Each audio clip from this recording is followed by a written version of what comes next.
This is me at my 8th grade graduation. Little did I know that just 3 months after this photo, I would be sitting in a circle among nobody I really knew. There was a senior across from me, there was a sophomore next to me. I was very curious as to why I was in this circle. And then my school counselor, who was new to me, introduced the circle. And I soon realized that this circle was all about discussing students or children that had alcoholics as parents. We would be given a 6-week period of time to walk through different aspects of this. Essentially, I think the goal was to allow us to be seen, allow us to be heard, and allow us to really just share what we might have as a need. See, as a child of an alcoholic, your needs really aren't accounted for. You're kind of tiptoeing around and you're having to understand that there's an elephant in the room, but nobody ever wants to discuss it. And there's going to be things that happen that you're going to observe, you're going to experience, and they're really hard to understand, especially from two people who are supposed to protect you. Instead, they are a detriment to you because of their disease or their illness, or sometimes maybe what I felt as a 9th grade student, their choice. And for a lot of my life, I had to work through not being angry or mad or feeling abandoned. And so what this group started me on the path of was just understanding maybe their motive differently.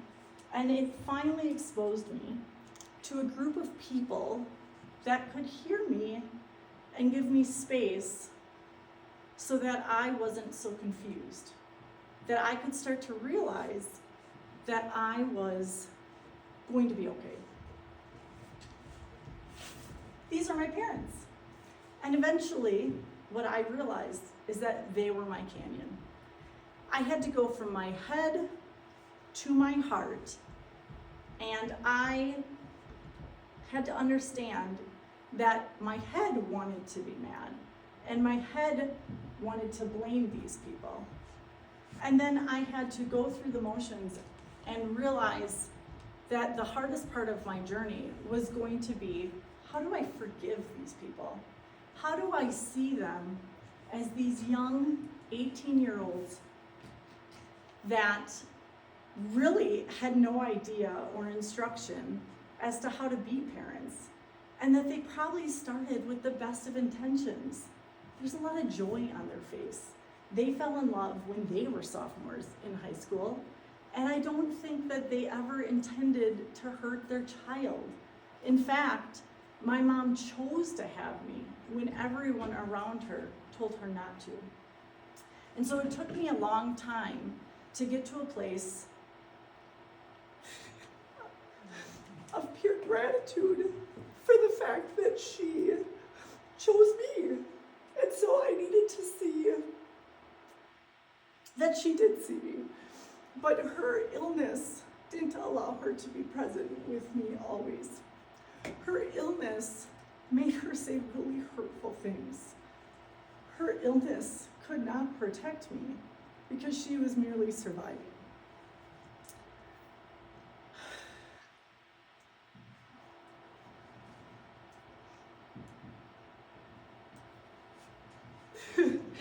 I had to walk through this path with my mom.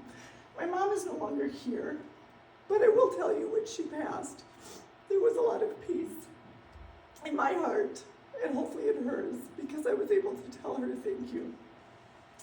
Now, my dad is still living with me, and so this is a canyon I get to continue to navigate in a pretty funny manner.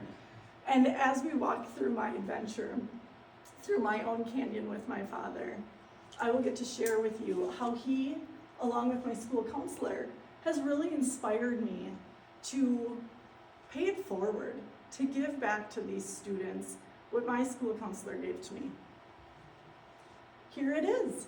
Not only do I get to serve as a school counselor, just like all of you, I get to go on adventures with them, and I get to help bring them from their head to their heart.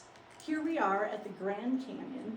This was a huge moment as a professional, but also on a personal level, that I get to bring these beautiful women who I'd been working with for a year, year and a half.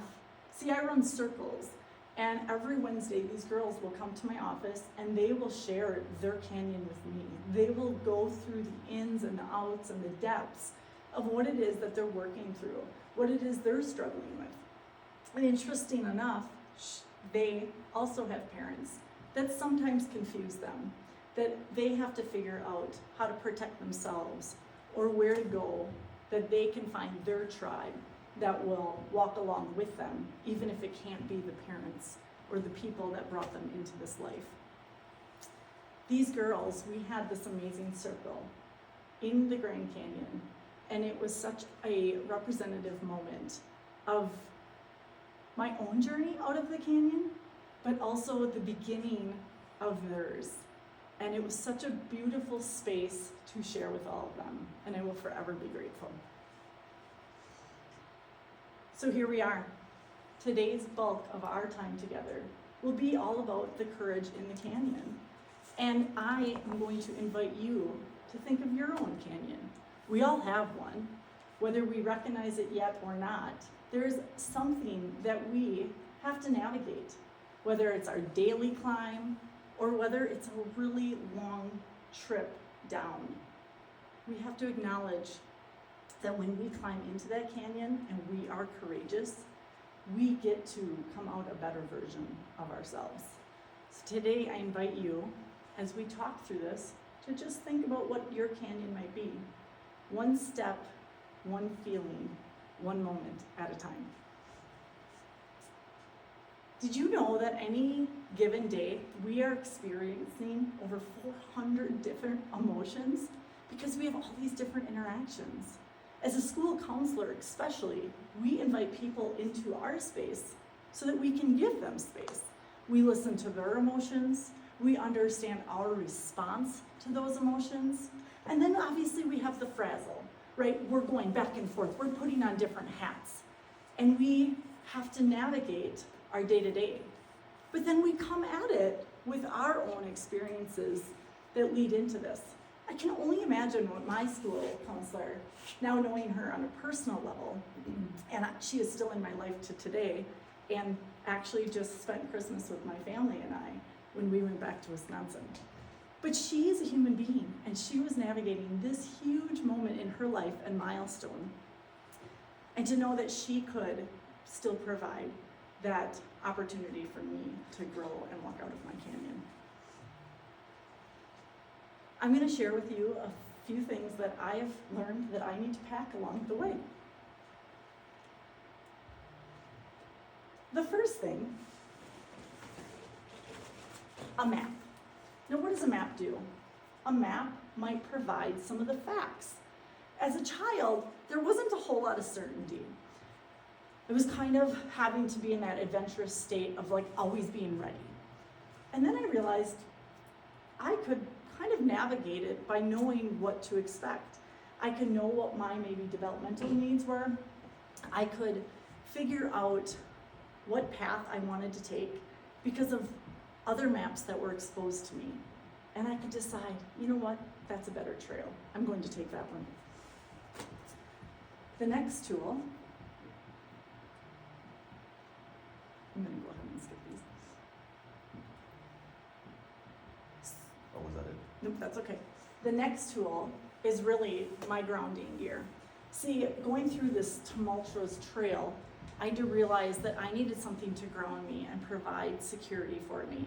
And for me, not only as a hiker, but in my own life, I had to realize we have to have a sturdy base so that when these trials come our way, we can still be anchored to what we believe in and what we know to be true that's within our hearts.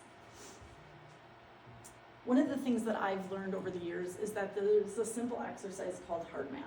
And whenever I get into a frazzled, stressful state, I can take a deep breath, I can touch my heart, and I can remember where it is my base comes from. Now here I am. I have a choice. Do I want to worry or do I want to wonder what could be next? So the next tool that I bring along with me are my sunglasses. And as you can see, I get to decide what lens I want to wear. Do I want to see possibility or do I want to see problems? Today, as our time comes to a close,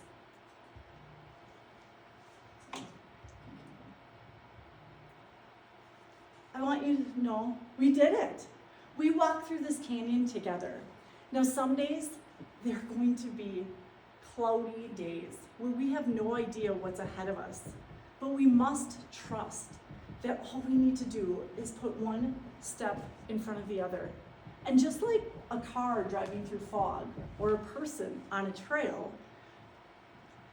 all we have to do is keep walking, and the next 100 feet, 100 yards will appear if we just learn how to trust the process. Because you know what?